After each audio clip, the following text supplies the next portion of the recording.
This is from Patilla afunye kyoza eriyo mu masoka webaze mukama katonda ahoro kubanti akwadda kamere munange banji bali eyo tebanakafuna naye kansubira nti oli Lynda Ddane nayo najesinzira kubanga ate hoje kumideko kufifije danyiza ankakoli atenganga matyokola chama nyonyi ndalo mulungi najesinzira kubanga ate ompuliriza atanaba kubanga o subscribinga ku channel FM kwano nkusabagina masoberenga ate o subscribinga atenga mwe ababade nafo kuve mabega okutusa katinga manti mwe bale nyo mwe balire dala bwatyo kabaka fahani bwe yatunudde ku mukolo gwe ogwamazali banga aweza omwaka gumu yes mutabani wa Jamira Kalungi wadengo mukolo gwabade gwa lockdown munange yasobodde okubanga ate afaanana bwatyo bulungi nnyo nnyini ddala so nga ate omukyala amanyidwa nga Jane Nakachwa olunaku lw'eggulo gabadde mazaalibwa ge era nga kigambibwa nti ono yawezezza egy'obukulu 48 yese tumwagalize amazaalibwa amalungi namwe abazaalibwa olunaku olwaleero yonna gye musinzira happy birthday abalungi abagara wenjogera omukulu amanyidwa nga Solomon Seranja ng'onaabadde atukolera wali ku NBS television havudde olunaku olwaleero nagenda maaso okubanga ate atwitinga n'ategeeza nti agenda kubanga quittinga TV emanyidwa nga NBS oluvannyuma lw'okuweereza emyaka 6 mirambirira yagudde mu bintu ebirala bweddu yeserede songa omukulu ono ageze maaso okubanga ate yeebaza omukulu Kalisa abadde mukama we wamu ne banne bazze akola nabo emyaka 6 gy'amaze nabo obula nga ategeezezza nti essaawa yonna agenda kubanga ate afuuka executive director wa African Institute for Investigation Journalism omukulu oyo ennaku z'omwezi nga 31 guno omwezi wagenda okubanga ate azza emmundu ku gombolola ate ayingire mu kintu ekijja okuddako ku mukyala amanyidwa nga Nabbi omukazi zijukira bulungi nnyo nga batugamba nti Mukama atwagala nnyo kwe kutusindikira Nabbi onaalagula kulaga mukwano gw'endowooza ye bwatyo yayingiddewo dde omukyalo oyo era ng'avuddeyo n'ategeeza nti oba nannyini ABS yafa oba mulamu wakubanga ate atussa emisango gino ayagala shares ze jukira atutegeeza natugamba nti yakola kyamaanyi nnyo ku ABS okubanga ate ebaawo oba nga ebeera formed yatugamba nti ekisookera ddala obulango obuli mu background obuplayinga bubwe mu maloboozi ge kyakubiri kukyo n'atutegeeza nti yagikolako yagiteekamu amaanyi mangi nnyo nnyini ddala ebiseera bye bakolaganira n'omugenzi naye agamba nti omugenzi yamusasula wadde n'ekikumi kakati ayinamu shares ze era nga za kimye zayagala obula nga agamba nti ekisigira ddala okuba ekikulu era kyeyeesigamyeko kwe kuba nti n'omuto ono omusika amanyiddwa nga Pastor Jengo Andrew ensonga zino azimanyi bulungi nnyo nti omukyalo ono ayinamu omutemwa gwe kakati awo wasinzira okugamba nti come rain come sunshine njagala byange nyama ntono kayane kuli mu nkwawa mbyagalako kopi naye nga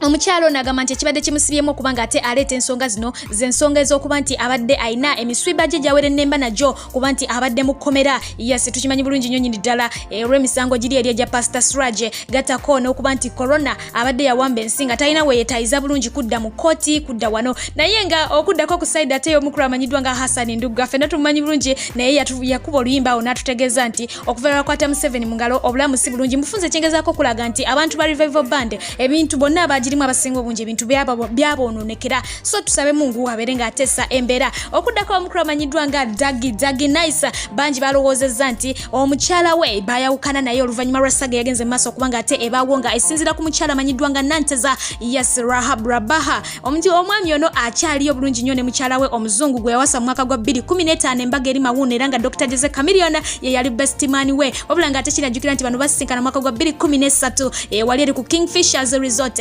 esangibwa ewa ejinja gyali nnyo nnyini ddala omukwano gukyatintira ddala kimu kitambula bulungi balina ne baby girl amanyiddwa nga Sobi so nga ate okuddako ku mukyala amanyiddwa nga Zaharah Totto Field Marshal DJ Mulambirira ono oluvannyuma lw'okumuteeka ku list yaba serebu oba yaba presenter abakyasinze okubeera hot ne bamuteeka mu kifo kya namba 10 yavuddeyo nga alinga enswere nkubeko oba ennumeko nga yenna agamba temumanyira temunjoga temunzizanga mu ebyo bilisiti byammwe era nga yakomenkereza nga gamanzi temunteekanga ku ebyo bilisiti n'abo bapoota mu bufunze bali omwenda be bamutadde nabo bonna bapooters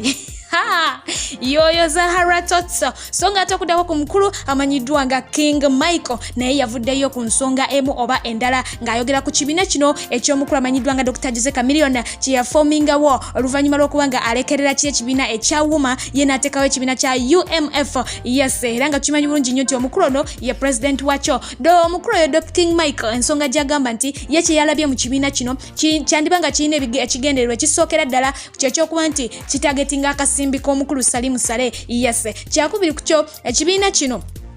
ye teyakirabyenga kibiina wabula yagirabyenga family union olw'ensonga nti omukulu Dr. Jose Chameleon ye president ate nga Palaso naye ayinamu awo ekifo ye spokesman ye muwanika ayinamu ekifo awo so nga ate twadde tuli awo ne Wizo naye nafuna ekifo mu kibiina kino kati ye nga King Mike yagenzo kitunulira nga alabira ddala kino ekibiina tekina gye kigenda kutwala bayimbi wabula kyeka kya family kiina ebyakyo bye kibala omukulu amanyiddwa nga Katolwa yavuddeyo ku kibiina kye kimu n'agamba nti ye kye yalabye nga abavubuka abaagala okulwana obulwanyi olw'ensonga nti bano bagenda kuba basika omugwa ne abali mu kyawuma yes bino bibatandise okuba nga bakola bwewaawo nga Chameleon yatutegeeza nti ebyokulwana yabimaze engeri gye yakula kati alina emyaka 42 akuze naye nga katulinde tulabe ekinava esaidi eyo naye nga abasinga obungi ekibiina kino bo tebanda bakubanga bakibalanga kibiina olw'ensonga nti kinaba kubeera registered okuddako kumala mulenzi amanyiddwa nga Navio yes ononno naye yaliko crash y'abanje nga basinga obungi obabuuza serebu kigosobola datinga Navio kakati no mwana mulenzi ono naye yayolekedde dda obulunzi era nga wolabaawo enkoko zaabise ne zikola buli kimu amajiga ago atunda njukira nti ono si serebu yekayeka asoso okubanga ate adda mu kintu kino korona azukusiza abantu bangi nnyo abasinga obungi bali bamanyi nti wogenda ku stage n'okuba oluyimba ne bakusasula ng'obulamu buwedde kakati mukama yabalazeeko nti munnange waliwo n'emirimu emirala egitali gya buyimbi era nga bangi beesozze nnyo mu kye bayita obulimi which is not bad. Abakyala n'abaami kambanjulire Sheikh Musa Sinani omulombi w'eddwa ng'onaavumula n'okutangira endwadde ez'enjawulo omuli amajinni ebisiraane bakuba onoonya mulimu mukyala oba mwami weetaaga mukisa olina olutwe n'ebirala bingi nnyo gwamwetaaze musange wankulu ku kisaawe oba mukubire ku nnamba y'essimu 0752 95 4317 oba omuweereze ka message ku WhatsApp 0782 79 49 22 ye Sheikh Musa Sinani tosubwa yangu wawonyezebwe Butereva mawire gaffe tugenda kwanga ate tugawunzikane story y'omukyala amanyiddwa nga Lynda Ddane oluvannyuma lw'akatambiko okutambula nga alina omukulu amanyiddwa nga Kasuku wamu ne mwana mulenzi amanyiddwa nga Nice Dagi n'abalala awo nga bagezaako okuhavinga fun era nga bano bagenze mu maaso okuba nga bamubuuza baserebu ki bayinza okuba nga ate aswampatako katonotono ka bang ekitegeera ako ka one night stand ate aba baserebu ki bayinza okugamba nti ono muwa n'embeera naye paka lasti n'okufumbirwa n'enfumbirwa kwegamba n'embeerawo paka ne bamubuuza n'abalala batakomberako ddala nti kano stokali Theria yes nabageze maso kubaga ate abogera era nga akatambyako ke kali ku social media kasasa bangi nnyo nyini ddala kantandikira ku bano bagambye nti abo sikomberako ddala nga agambye MC Katso yotalia natutegeeza saha takombako gravity omuntu gitakombako ate tips zitakombako omukulu amanyiddwa nga Jeffrey yatalia DJ Roger takombako omukulu Elias Lukwago takombako Slick Stewart takombako abo bonna babadde bangi by the way Crystal Panda naye takombako babadde bangi naye nga abo bebamu ku bo batakomberako ddala so nga temulimu bano bagambye nti bwe kabaka one night stand akutemerako naye nga tasobola kufumbirwa omwo mwe mubadde omukulu amanyiddwa nga Kasuku mwennyini era nga Kasuku agambye era kasitamu naye oba ompaddeko Johnny Black agambye nti yaba ayagala awulireko ku kigambo ekyo African boy nga bali wali eri mu nsonga z'okwedwaswadwasa so nga tatutegeezezza nti mwana mulenzi wa Kibenda amutemerako akayala Apase amutemerako Nice Dagi amutemerako naye ntino atugambye oyo naye amwako kayala yes wabula nga atera still ne mubatakombyako ate nzinzize mubatakombyako mulimu DJ Dash tamuwa Dr. Jose Chameleon talia Wizo talia Chiria talia omutegedde Morris Kiri abangi gye mugwiranira naye yetamulya so nga ate ategeza nti bakkiriza n'agamba nti oyo n'okufumbirwa ntuula n'enfumba Palaso amukugira amufumbira Bebe Kulu afumba Fiki afumba Navio afumba Bobby Wine afumba naye ngoyo ye adatidde okutugamba mbolokuba atya Babi naye nga agambye yafumbira ddala n'enkuna asesa so nga ate Big Trader naye amufumbira God's Plan naye afumba n'omukulu amanyiddwa nga Franco walisimbi atusomera wali eri amawulire ku NTV babadde bangi nnyo nyini nga sobola kubanga atemba kumayirayo naye nga akatambi sobola okesangira kawo ndowooza Kasuku ayinza oba yakatadde uwe n'obeera nga ate nawe wesekerako munange omanyi saawa y'okuseka nayo ebaawo kombulamu sibuli sawa nti olina kubanga okungubaga okaba kino okaba kiri. Yes, mwana mwala amanyiddwa nga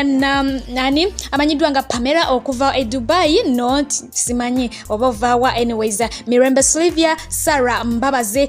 Jasmine Wati we Dubai, Scovia